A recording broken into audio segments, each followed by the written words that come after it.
au gré de tes pensées, au gré de ton cœur. Le Seigneur a dit, vous machinez dans votre cœur des pensées mauvaises. Circoncisez votre cœur. Faux prophète, vous qui dites appartenir à l'Éternel, vous le louez avec les lèvres, mais le cœur est éloigné. Et le Seigneur regarde au cœur parce que tout vient du cœur. Alléluia. Donc, un chrétien, un chrétien, un véritable, le petit troupeau du Seigneur. Alléluia. Par qui le Seigneur a dit, petit troupeau, votre Père Céleste a trouvé bon de vous donner le royaume. C'est la petite porte qui mène à la vie éternelle, mais ils sont en foule dans la maison de la grande prostituée. Jérémie 5, verset 7. Un chrétien, un chrétien ne peut pas être possédé. Certains peuvent retourner à leur vomi, de ce qu'ils ont vomi, de ce qu'ils ont, on va dire, craché de leur cœur, peuvent retourner à leur vomi. Mais ils vont retourner à leur vomi, mais on ne peut pas être possédé.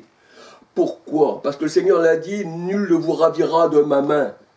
Et nous avons le cœur lavé d'une mauvaise conscience. Hébreux 10, 22. Nous avons été lavés par l'eau de la parole. Éphésiens 5, 26, 27. Alléluia. Et c'est à ceci que le Seigneur nous a dit, avant vous étiez certains homosexuels efféminés. Vous étiez, on va dire, loin de Dieu, étrangers à la parole de Dieu. Mais vous avez été lavés pour pouvoir rentrer dans le royaume.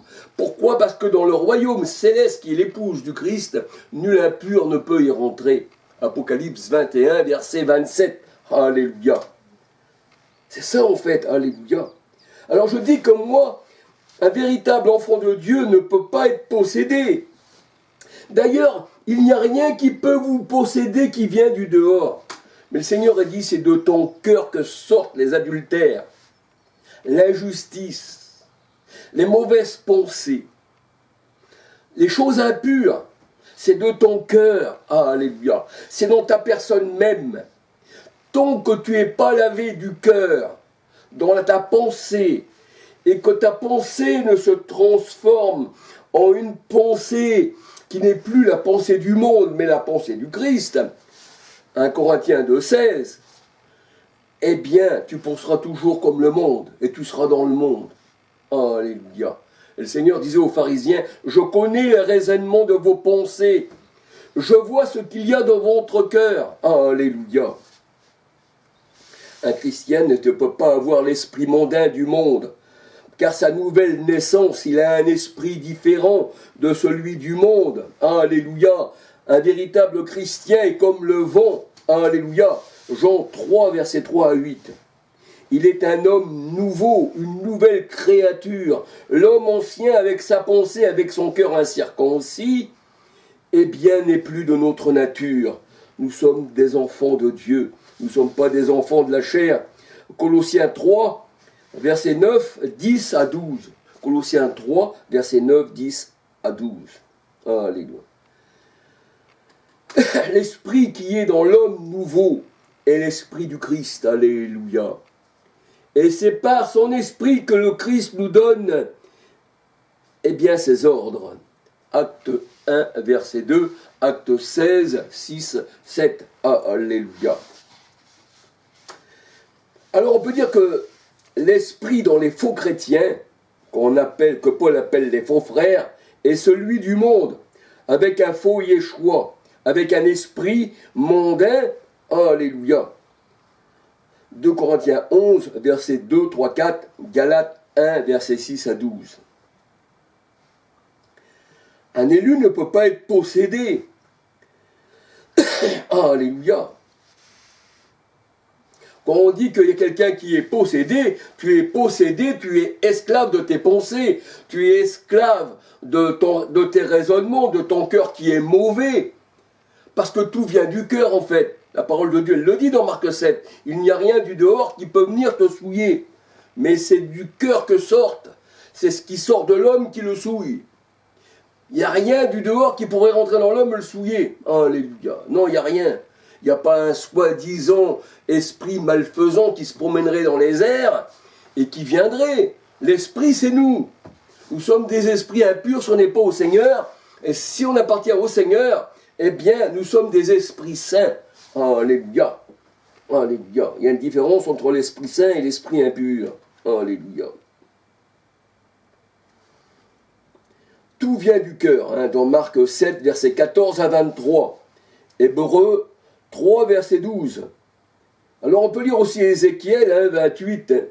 Là on voit que ce prince, il se disait en lui-même, dans son cœur, et le Seigneur il le dit bien, l'iniquité a été trouvée dans ton cœur. Le Seigneur il n'a pas dit l'iniquité a été trouvée d'un soi-disant hors de ton corps, quelqu'un qui viendrait te souffler à l'oreille, fais ceci, fais cela. Vous savez, si vous seriez possédé d'un esprit malfaisant dans les airs et qui viendrait en vous, c'est ce que les religions croient, eh bien, devant le Seigneur, vous seriez, on va dire, pris en otage par quelqu'un. Parce que ça ne serait pas votre volonté, même. On aurait... Regardez un peu, je vais vous expliquer un peu cela. Vous prenez, j'ai vu des escargots, qu'il y avait des parasites dans les escargots. Eh bien, le parasite, il rentre dans l'escargot, se développe et mange l'escargot. Et l'escargot, est-ce qu'il naît pour quelque chose? Est-ce qu'il a voulu que ce parasite rentre? Alors on pourrait dire, si le parasite, là, il aurait fait aller l'escargot à droite ou à gauche, eh bien c'est de la faute de l'escargot. Mais non, mais non, mais non. Si on vous met une arme sur la tempe, et puis quand on vous dit faites ceci, faites cela, vous allez le faire parce que vous tenez à votre vie. Mais devant un tribunal, eh bien on va dire, il y avait quelqu'un qui mettait un revolver sur la tête, il est excusable, c'est pas de sa faute. Alors on peut trouver une excuse, on va dire c'est le diable qui me faisait faire cela. Mais non, c'est ton cœur mauvais, ta pensée. La parole de Dieu nous dit, nous allons voir dans les Écritures, telle est ta pensée. Ta pensée c'est toi en fait. Je suis ma pensée. Et l'homme qui disait, je pense alors je suis, ben ce gars-là il avait raison. Ah oui, tu penses, tu es. Alléluia. On peut dire qu'il a raison.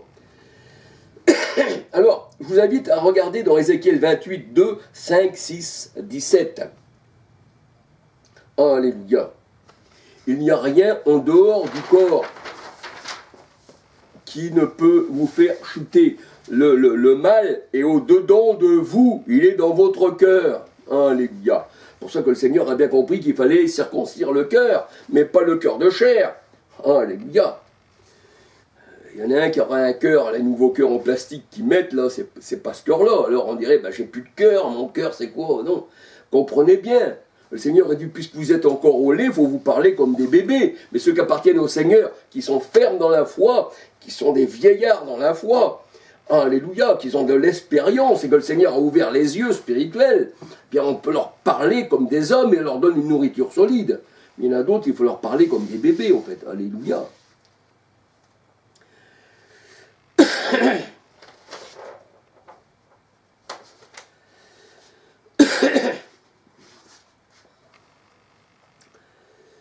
Alors, Ézéchiel 14, verset 13.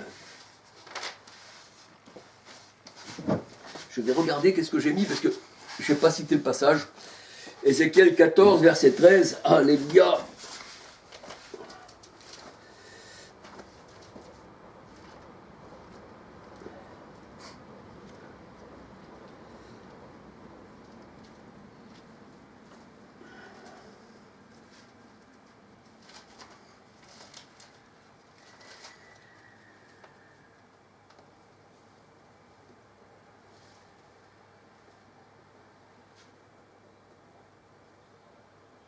Non, Ézéchiel 14, verset 13. Alléluia. Alors, excusez-moi frères et sœurs, parce que je ne suis pas toujours, vous savez, quand je fais des études sur la parole de Dieu, bien souvent on m'appelle dehors, et des fois je reviens ici et ça, et puis des fois j'ai l'esprit un peu ailleurs, alors que j'aurais toujours à avoir l'esprit avec le Seigneur. Alors des fois je mets des versets où, eh bien, je mets les versets, on va dire que je suis obligé de rectifier. Donc je passe le verset Ézéchiel 14, 13. 14, 13. Ouais, voilà. Alors, je voulais vous dire, frères et sœurs, recherchez dans les Saintes Écritures le mot cœur. Je vous invite à regarder examinez le mot cœur. Vous allez voir que même dans l'ancienne alliance ou dans la nouvelle alliance, on nous parle toujours du cœur de l'homme. Et l'Éternel ne regarde pas autre que le cœur de l'homme. Alléluia. Le Seigneur, la parole de Dieu, elle dit, l'homme regarde à l'apparence, mais l'Éternel regarde au cœur, parce que tout vient du cœur. Donc, quand l'Éternel regarde à ton cœur, il sait s'il lui appartient, s'il a été circoncis ou s'il n'est pas circoncis. Alléluia. L'Éternel regarde au cœur. Alléluia. Le cœur représente la pensée, la conscience. Alléluia. Et le cœur, eh bien, c'est l'objet principal de la révolte contre Dieu. Genèse 27, verset 41, version Darby. Alléluia. On peut dire que quand tu as de mauvaises pensées dans ton cœur, les pensées, c'est des satans. Les mauvaises pensées, c'est des satans. Et si je dis que les mauvaises pensées, c'est des satans, c'est pour vous faire comprendre quelque chose où on va en venir tout à l'heure. Pierre, un enfant de Dieu qui n'avait pas encore l'Esprit Saint, alléluia, qui raisonnait selon ses pensées, eh bien, il se met en travers du Seigneur. Et le Seigneur dit à Pierre, son disciple, « Arrière de moi, Satan », qui veut dire adversaire, simplement. « Eh bien, tu mets en scandale, passe derrière moi ». Et il dit pourquoi qu'il est un Satan, le Seigneur, à Pierre. Pierre, arrière de moi, Satan. Parce que tes pensées ne sont pas les pensées de Dieu, mais celles des hommes. Quand tu as la pensée des hommes, tu es un Satan. Alléluia. Tes pensées feront de toi, tes pensées malfaisantes font de toi un Satan envers le Seigneur. Matthieu 16, versets 20 à 23. Esther 7, verset 5. Psaume 55, verset 20, 21. Alléluia.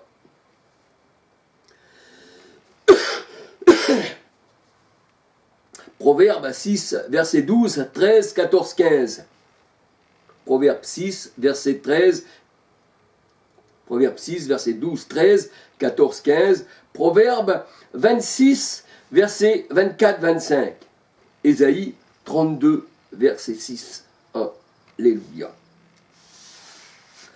Alors, dans Marc 7, versets 14 à 23, « Puisque rien du dehors ne peut souiller l'homme, c'est donc en lui que le péché demeure, c'est donc en lui dans son cœur. » Alléluia. Matthieu 9, verset 4, Marc 2, verset 8.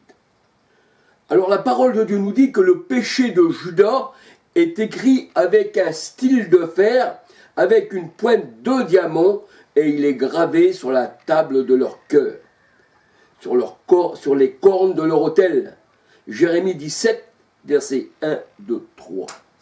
Le péché de Judas est écrit avec un style de fer. Alléluia. Il est gravé sur la table de leur cœur, sur les cornes de leur autel. Jérémie 17, versets 1, 2, 3. Alléluia.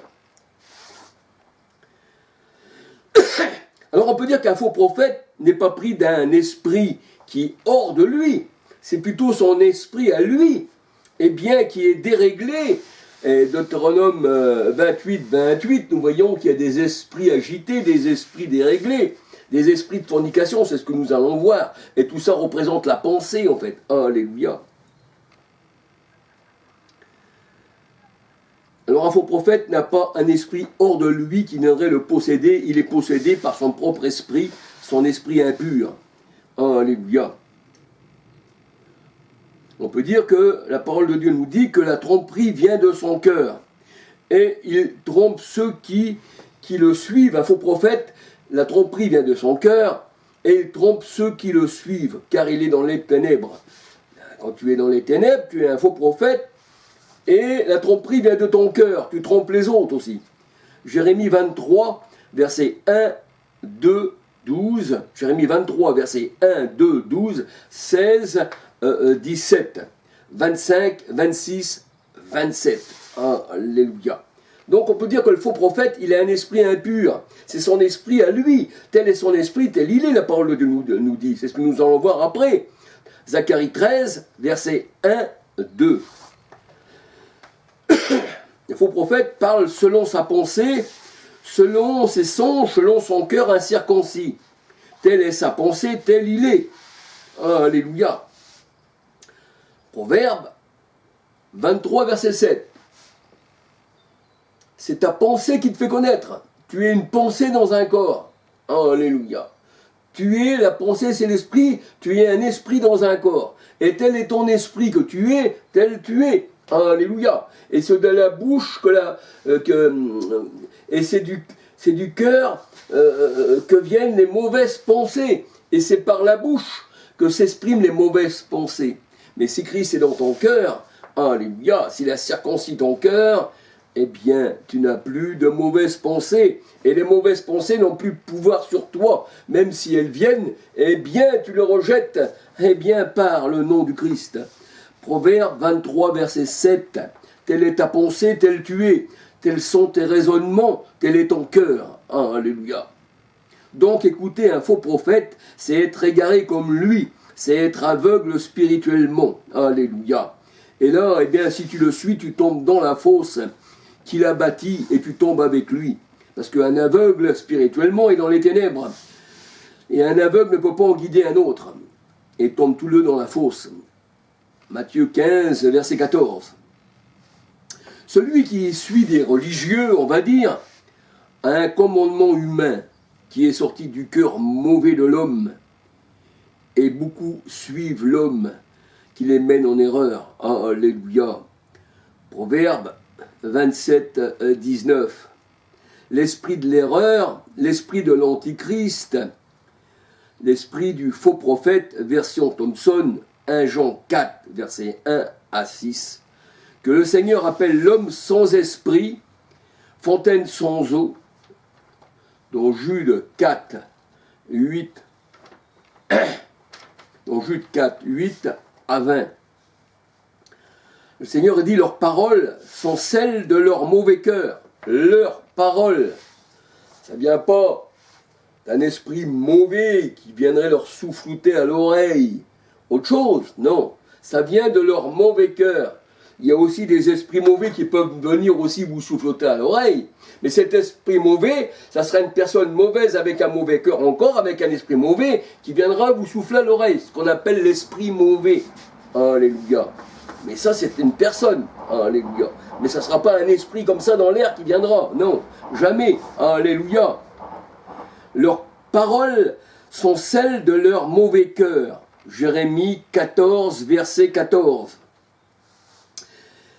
Jérémie 14, verset 14, oui.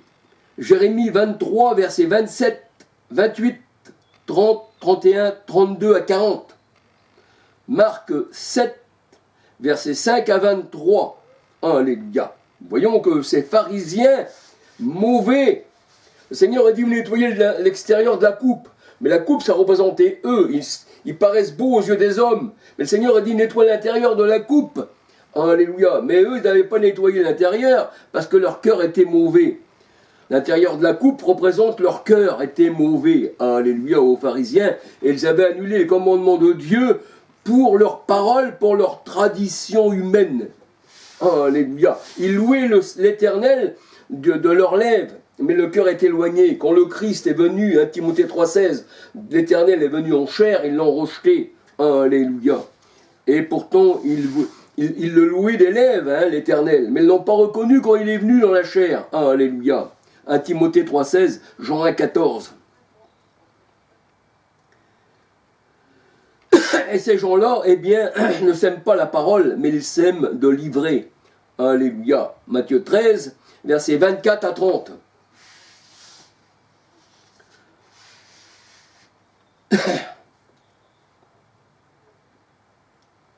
Alors, on peut voir que le Seigneur regarde le cœur. Alléluia. Alléluia. Là où siège le raisonnement humain, là où est la pensée. Alléluia. Là où est la conscience. Alléluia. On voit que la parole de Dieu nous dit, l'Éternel envoya Samuel pour oindre David. Alléluia. Un enfant selon le cœur de Dieu. Un enfant selon le cœur de Dieu, David. Alléluia. Et là, on voit que Samuel, eh bien, Regardez Eliab, qui était grand. Le Seigneur a dit, celui-ci, je ne l'accepte pas, je ne regarde pas l'apparence de l'homme, mais je regarde le cœur. 1 Samuel 16, versets 6, 7, 8 à 13. Hébreux 4, versets 11, 12, 13. L'épée qui est la parole discerne les pensées du cœur. C'est Christ, alléluia. Hébreux 4, 11, 12, 13. Alléluia.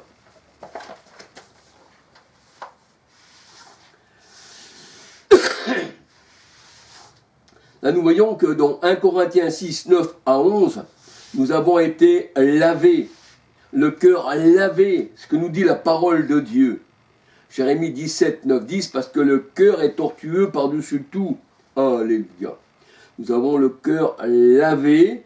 Hébreux 10, 22, Éphésiens 5, 26, 27, par l'eau de la parole. Alléluia, c'est-à-dire par l'esprit. 1 Corinthiens 12, 13. Jean 7, 37 à 39. Et là, on voit que le Seigneur, eh bien, nous change le cœur de pierre en cœur de chair. Alléluia. Et il mit en nous un esprit nouveau, et il met ses lois en nous. Alléluia. Ézéchiel 36, versets 24, 25, 26. Et c'est pour cela que Christ a circoncis nos cœurs. Romains 2, 27, 28, 29. Colossiens 2, 11. Et maintenant, l'Esprit du Christ est en nous, puisque nous avons été lavés. Si on n'aura pas été lavé, le Seigneur ne vient pas dans un cœur impur. Il vient dans un cœur lavé, mais c'est lui qui nous lave. On est incapable de se laver nous-mêmes. Alléluia. Ézéchiel 11, versets 19, 20, 21. Alors on voit que la possession n'existe pas.